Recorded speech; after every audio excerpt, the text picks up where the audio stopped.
Yeah, this is Gabriel's horn. Right? Oh yeah, that's pretty wild analogy in there. This is the bringing it back to the thesis, which is the Gabriel's horn is. Oh yeah. The more you put into it, like you can't envision, you can't understand it. But the way that I think about it is, have you ever heard the quote, "As the island of my knowledge grows, so do the shores of my ignorance"? No, that's a good one though. So you can take the mathematical concept away from this, which is that think about a circle, and if you double the radius, then you increase the shoreline by a greater magnitude than you increase the surface area. Right. And so this has always been the struggle of dynasties, is that they continue to scale, they continue to expand, but by doing so, they increase the border, they increase the amount that they have to protect until it reaches a point where it's no longer cost.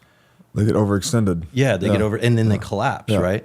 And you're exactly right. The safe, the ever expanding safe is exactly the Gabriel's horn concept, which is that you can continue to put power into this. This takes us into Kardashev level 1. This moves us to that point where we can harness the entire energy of the world and put it into this, and we want to. Yes. You know? Yeah. No, it's beautiful. It's on the screen here.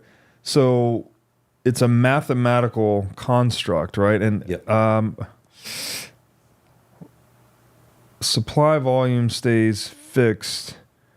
I can't read this. Its area can expand to any price and power level. So I'm trying to recall here that it can have infinite volume with a finite surface area. Is that what it is? Correct. I could be wrong about that. Oh, wait, hold on. So surface area of each segment expands with price and power level. Okay. So you're pulling it out and it's stretching like taffy.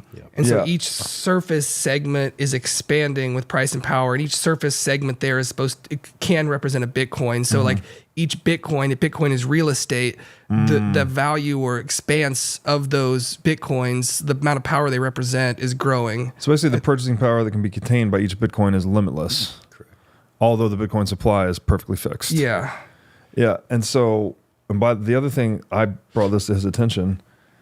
This is the same visual metaphor that Einstein used to describe a black hole.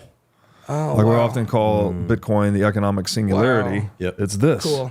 Literally this. It breaks the laws of physics, just like Bitcoin breaks, I guess, our preconceived notions of economics, our preconceived notions of money. But yeah, Bitcoin is an economic singularity. And I don't know where the event horizon is, but it feels like we are close. Yeah, that's cool.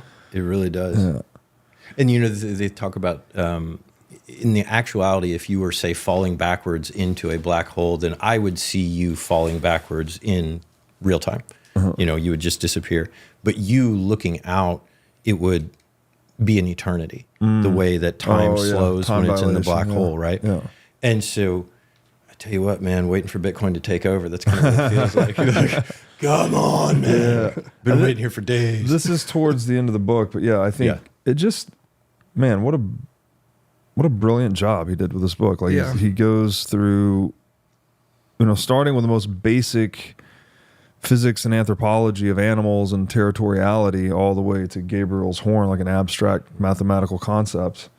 And you guys said this in your videos, although this is a, you know, master's level thesis written by an MIT Space Force guy, it reads kind of poetic, you know, like it's dense, but he's a really good writer. So it's hard to get a hold of. I guess the PDF is online. We'll try to link to it. But I think it's definitely worth checking out for people that are curious about this Bitcoin thing. If I could sell another thing, your conversations with Lowery are excellent. If you want to see a historical artifact like Clausewitz spitballing with somebody about military theory before he publishes On War, because Lowery is working on the thesis as he's talking with you and other podcasters. And so these are historical documents. I mean, if this SoftWar thesis is correct, I mean, it's it's incredibly like historically significant. Yes. And these are documents you can go back and see the thinker working with other thinkers and piecing these. And you can see Lowery kind of responding to things, having epiphanies, putting it together in his mind,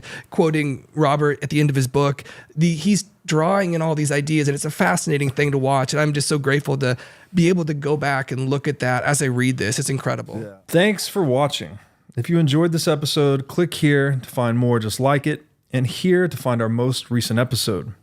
Also, make sure to like this video to help shine light on the corruption of money, and be sure to subscribe to this channel to stay connected.